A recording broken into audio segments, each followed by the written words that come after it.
Hello everyone, and welcome back to my YouTube channel. This is Dr. Carmen Bryant, and this is my channel, Redefining Yourself. This is a program where I'm talking about overcoming narcissist abuse. To all of you that were waiting yesterday, my sincerest apologies. I was unable to record a video yesterday. As you guys know, I am a private practitioner. I'm a mental health counselor, psychotherapist, mental health counselor, clinician, whatever you want to call me. And at times, I do have a lot of paperwork to do, and I have a lot of assessments, psychological assessments that I conduct. And so a lot of times, yesterday in particular, I was unable to pull away from the paperwork because there are people depending on me to complete their assessments, and Social Security is waiting for me to send paperwork. And so I honestly could not pull myself away in order to focus on a video. And so my sincerest apologies for those of you that were waiting for me to post, but thank you so much for coming back, and I'll try to make it up to you guys if I can. If my schedule allows, on Saturday I'll try to post an additional video to make up for yesterday, but if not, I will be back on Sunday. Okay, so I'll be back tomorrow, which is Friday, but I will be live on Sunday between 8 and 9 o'clock Pacific Standard Time, which is the West Coast time. And so for those of you that are new subscribers, thank you. I'm so honored. Thank you so much for joining me and finding something valuable that I have to say concerning your situation, or, you know, in the situation that you're in, or the situation that you came out of, or learning about your situation. I know for many of you guys that are emailing me and leaving comments, this is the hardest thing that you've ever had to do in your whole life. I think some of you much rather go through childbirth than go through the pain that you have to suffer through when it comes to a narcissist. I agree with you. At the same time, excuse me, at the same time, I am here to support you, and I know that many of you guys have also joined my mentor, and she can be found. Please subscribe to her channel because she speaks about narcissism on the spiritual side of the house, and I speak on it on the clinical side of the house. So I provide you practical information based off of experience and clinical experience, and I give you clinical information, and to make you think about what you've been through. I challenge your thought process. And she brings it to you from the spiritual aspect. She is my pastor. She's the presiding prelate of Into His Chamber Global Ministries. You're welcome to find her on Facebook as well. On Facebook, she's under Apostle Helen Sadler, or under Apostle Sadler, or under Apostle Helen. But look under Apostle Helen Sadler or Into His Chambers Ministries. And on the YouTube channel, where she provides you with coaching videos, and she comes to you from the spiritual aspect of narcissism. She, like I, respects whatever your belief system is. Take out the principles. She is a pastor, but at the same time, you know, for those of you that are not Christians, which, you know, all due respect, take out the principle of what she's saying and apply it to your knowledge base. Apply it. And many of you guys have went over and you're saying that she is phenomenal. She is a phenomenal mentor. She's a phenomenal woman. She is very knowledgeable, professional businesswoman, presiding prelate, mother, and a powerful lady. And I really honor her. And thank you so much for supporting her. Go to her YouTube channel. It is Helen Sadler, Destiny Helper. Make sure you're subscribing to her channel as well. She comes on live nightly, but she usually comes on in the wee hours of the night on the West Coast, which is usually about between 12 and 3 o'clock in the morning. So for some of you guys, that works, because on the East Coast is between 3 and 6 o'clock in the morning. And she is live, so you can ask her questions. And so thank you for supporting her as well. And so today I wanted to, please subscribe to my channel. Almost didn't recall to tell you my channel, Dr. Carmen Bryant, Overcoming Narcissist Abuse. Make sure you subscribe. Make sure you hit the bell so you know whenever I upload new videos. Today I want to talk about the narcissist's attack against the things of value, you know, the things that you value the most. Why do they, why do they attack the things of value? Well, number one, let's look at the nature of the beast. The nature of the beast is a dark, distant entity or person. You know, that individual has a dark soul. You know, the nature of the beast is to attack, to destroy, because that is what is inside of them. You can only, you can't give someone something that you don't have inside of you. If you have empathy and compassion, if you have love for people, you know, just in general, then you know, and people have shown you compassion in some of your worst times, then you want to reciprocate that because you know what it felt like. But when you have been injured and your whole focus is to destroy as many people as you possibly can in order to feel good about yourself, then that's all that's in you. There's nothing positive that comes out of a person that has complete darkness inside of them. And so that is the nature of the beast. They get positive and they get negative fuel. The positive fuel is when they're love bombing you. They lap it up. They idealize you because you literally worship the ground that they walk on. You make them feel good about themselves. So that's that positive energy. And once you start discovering, you know, they don't care if you go no contact. They just want some type of energy or some type of fuel from you, meaning that they will accept negative fuel. And sometimes that negative fuel is even more powerful than the positive fuel, because if they can inflict the maximum amount of pain and injury on you, that is fuel for them, and it gives them a high, a rush, an adrenaline rush, which doesn't last very long because it's a drug, you know, but they get that adrenaline rush, that high. So they would like to inflict the most pain they possibly can. So they look for the things that you value the most. What are some of the things that you value the most? Some of you that were married to the narcissist and you were the primary source of supply. You were the primary. Now, everything else became secondary or remember, tertiary or third.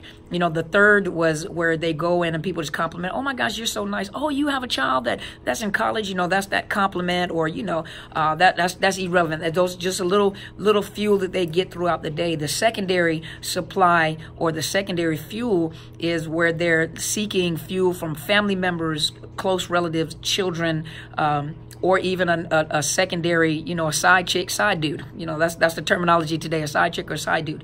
But the primary source is that main base, that home base, you know, where they get the maximum amount of fuel, the house, the children, caretaking, the cooking, the cleaning, finances, you know, the stability. That is that primary. And anytime that primary begins to wake up and realize that something is wrong and starts taking a stand for themselves, setting up boundaries and not allowing that narcissist to control them anymore, and they wake up, then what they do is they will punish you, because they can still get fuel out of the punishment. Remember the trauma bonding, the gaslighting, they get maximum fuel out of that. Those things that you value the most. Let's say, for example, you have family heirlooms. You have things from the Civil War. You have things from the Mayflower, you know, or, you know, you may have things, you know, those of you that are from different countries, you have family heirlooms and historical pictures and books. And you know, one lady had gold bullions that her grandfather had set aside for the family. Anything of value, you know, your children, when you value the children, you know, they are jealous of the children because they receive your attention. Even after the discard, whether they discarded you or you discarded them or divorced or whatever, even the children become a source of value to you. And so anything they're unable to love or attach. So everything to them is a means of fueling. And if they are what you would call love bombing by proxy through a secondary source, meaning your child, you know, a relative, a nephew, a niece, it doesn't matter, or if they're hoovering by proxy through another person, their whole goal, if you have caused a narcissistic injury, is to get back at you. So what they do is they find those things of value to you. They'll do things like pawn your gold. They'll do things like sell your heirlooms. They'll do things like destroy your heirlooms. They do things like attack your children because they know that it will cause you to react, not respond. It'll cause you to react, and they need that fuel. They get that. It's like, remember Hannibal Lecter on Silence of the Lamb? Clarice. Remember, he used to get fueled off of her fear. So the fear fueled him.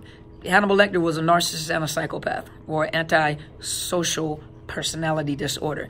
But he was a psychopath and a murderer, but he was fueled off of the fear of other people. And that is the same way with a narcissist. They are fueled off of the fear or the anxiety or the anger or the rage that you feel toward them. They get fueled, and so they will attack whatever seems to be of value to you. They can attack your finances. That's why you find a lot of narcissists continuously taking you back to court, because they want to attack your finances until they deplete you.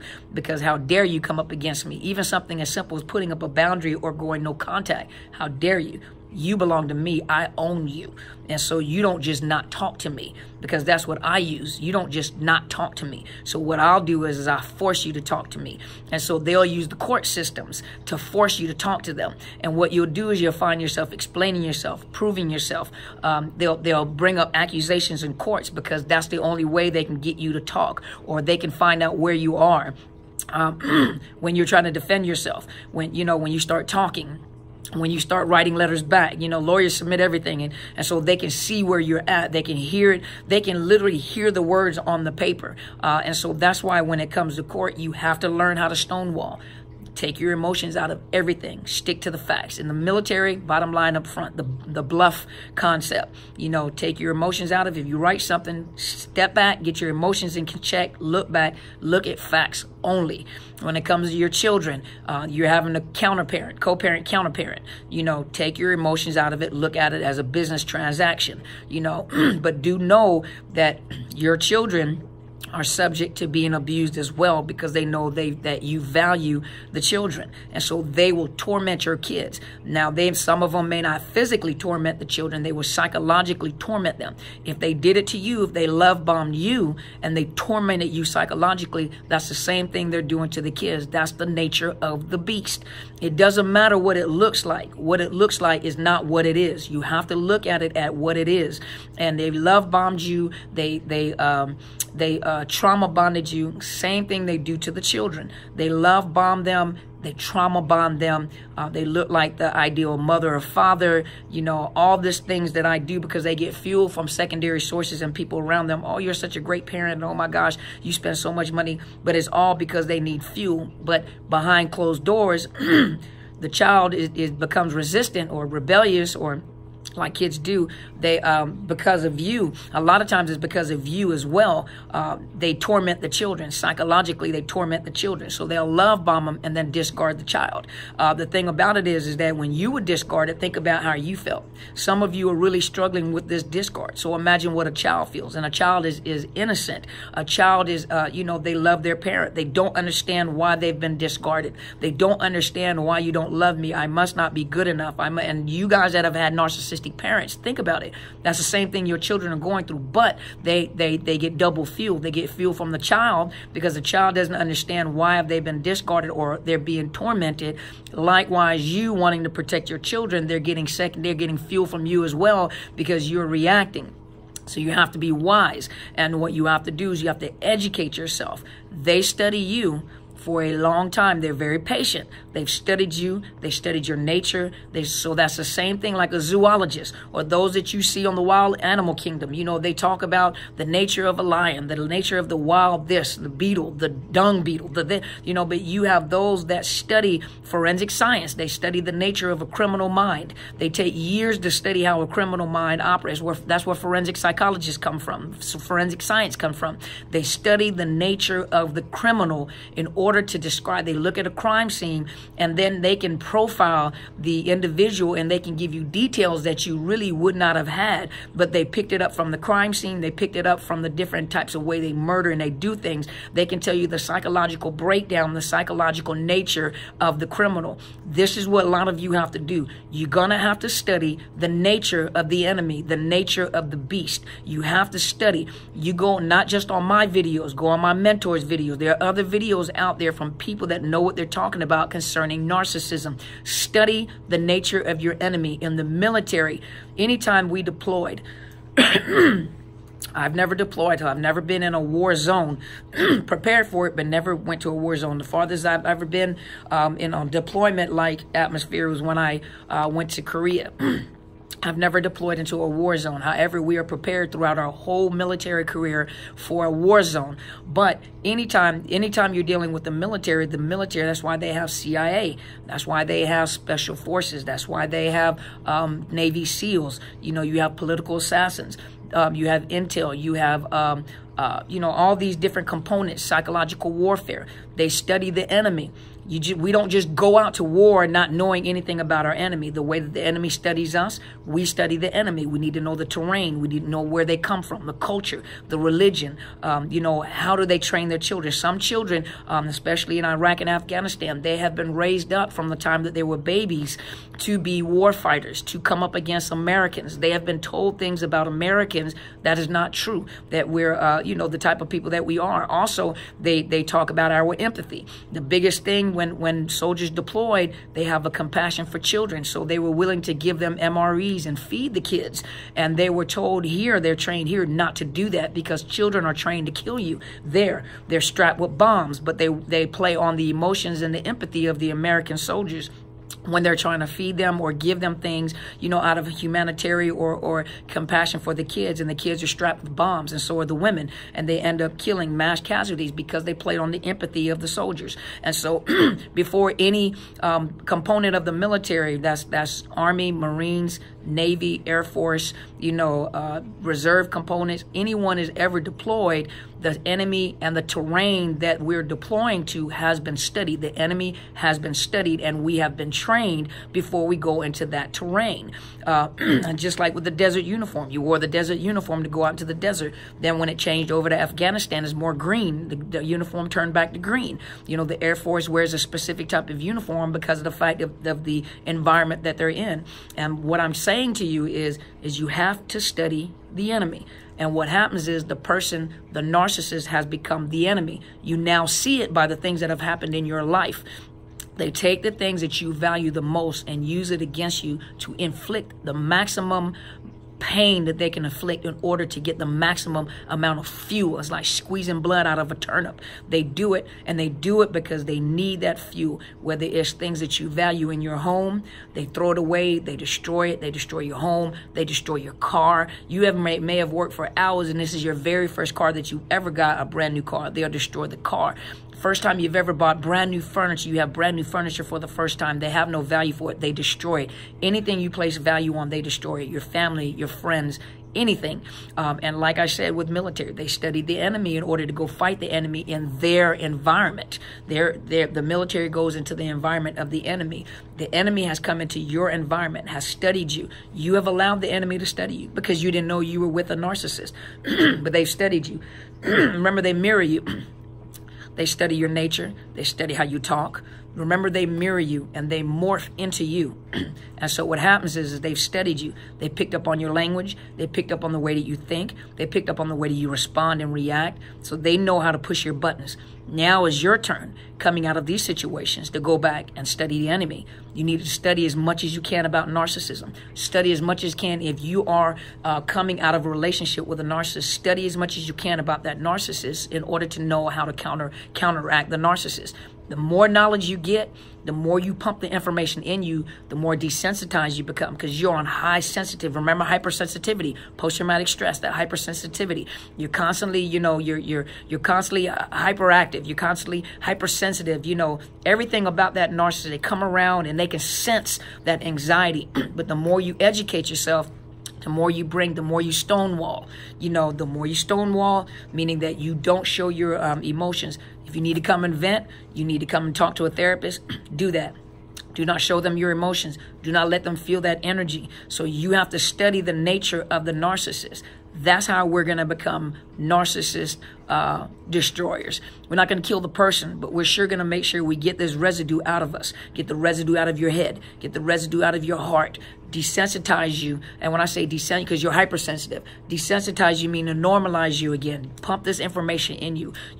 I don't know what everyone does. Some people meditate. Some people meditate on scripture. Some people meditate on affirmations, daily affirmations. Go to sleep. Put on some affirmations. Even if you have to speak the affirmations and then loop it so that you can hear it in your subconscious. When you're asleep, your subconscious is wide awake. For those of you that are into scriptures, biblical scriptures, at night, turn on those meditations with that, it's that scriptural, it's music, meditation music with the scriptures playing all night to eliminate or get out of your subconscious the stuff that was put in your conscious and in your soul. It was put into your mind and your thought process. So each one of you have your own methodology of how you do what you do.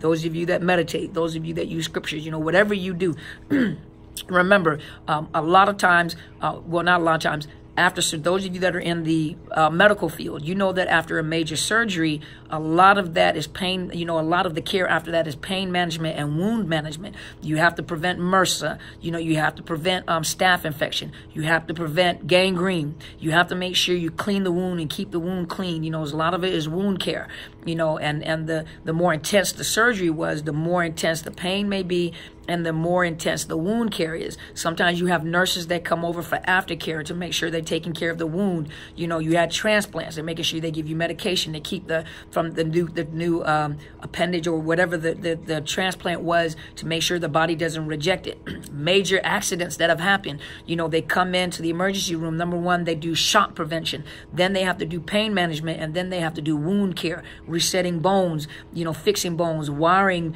jaws together, for healing, resetting bones, putting wires and pins in the bones. So a lot of that is damage control and refixing. No different than what you've been through with a narcissist. You're coming on here, and my goal is to be your doctor psychologically in your head, to go back and do repair, to go back and do wound care, to go back to prevent infections from setting up. Listen to what I'm saying. Go back and listen to my videos. Find a video that you want to hear over and over again and get it in your mind until you know what I'm saying to you. I don't recall everything I've said in all my videos. That you pick out those videos and you play them over and over and over again until you feel that way. Once you feel that way, move on to another video. And it's going to start changing the way that you think. It's going to change the way it's going to give you, it's going to empower you. It's going to make you feel more powerful, and some of you are being tested because the narcissist shows up. The narcissist shows up. You're reacting. You're anxious. You're reacting. Eventually, it's going to get to a point the narcissist is going to show up, like one young lady, I think, TMG, all of a sudden she had to face a narcissist and she had no feelings. It was like, oh my gosh. I had no feelings. I didn't have any reactions. I thought I would, and I didn't react. So that is the beginning of the process of your healing. And that's where we're trying to get you to. That's where the coaches are trying to get you to. That's where I'm trying to get you to. I am a doctor of psychology. However, I am your doctor, and I'm trying to give you the penicillin. Take the penicillin, find the videos, the medication. You have to find the medication that works for you. You find the videos that work for you and listen to them over and over again. Get them in your head, because the narcissist got into your head. Get them in your head. And the more you hear me talking, the more you hear other coaches talking, the more you're pumping out the bad. You're getting out the residuals. You're getting out that bad, and you're putting in the positive, and you're going to feel yourself strengthen. You're going to feel yourself get strong. You're going to feel your thoughts, the fog lift. You're going to feel strong. And that's what my goal is with you guys. And I hope that those that are listening, there's some of you that cannot respond. There's some of you that cannot let anyone know that you're on here listening. There's some of you that are actually, and I know for a fact because I had people email me, there's some of you that are being held hostage. The only contact you have with the outside world is listening to these videos. I know that, and I'll let you know people have said that. The only contact you have with the outside world is listening to these videos.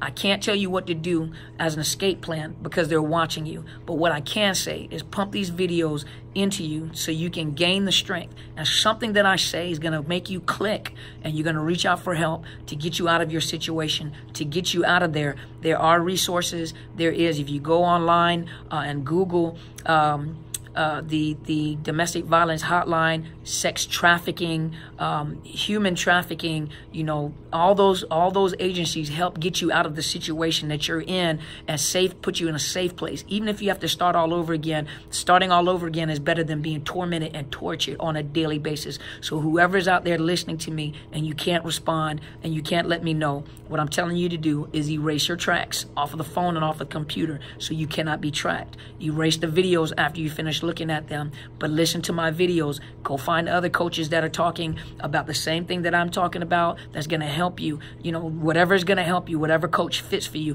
get it in your system to build your strength up so you can finally escape. And when you do escape, email me and let me know that you're okay. Thank you guys so much for tuning in. Thank you guys so much for finding something valuable that I have to say. I hope this has helped you guys today. I hope it gave you some clarification. I'm so honored to be able to do this for you guys. I'm so honored that you guys will support me in doing this.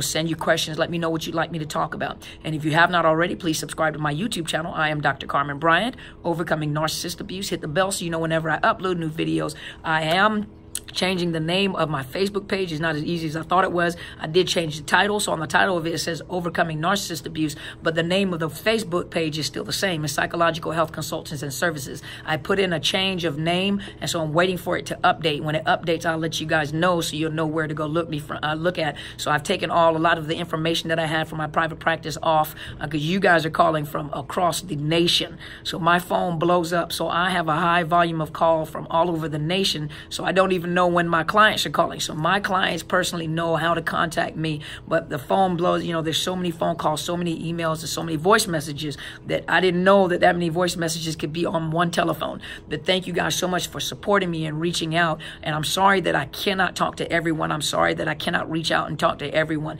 I do have coaching services, you know, where I will make time for you. But there's so many, you know, and I do have clientele as well. And so once again, I thank you guys. You know, stay tuned. I'll be back tomorrow. I'll try to make it up on Saturday. If I can't, I'll just be back on Sunday between 8 and 9 o'clock Pacific Standard Time. Sometimes I do come in late. Sometimes there are events going on. But if that's the case, you guys keep checking on the community tab. In the community tab, I'll let you guys know where I'm at. And I did post in the community tab. Hopefully you guys got that information. You know, leave your comments. Let me know what you think. Thank you guys so much. And as my friend always says, go and be great.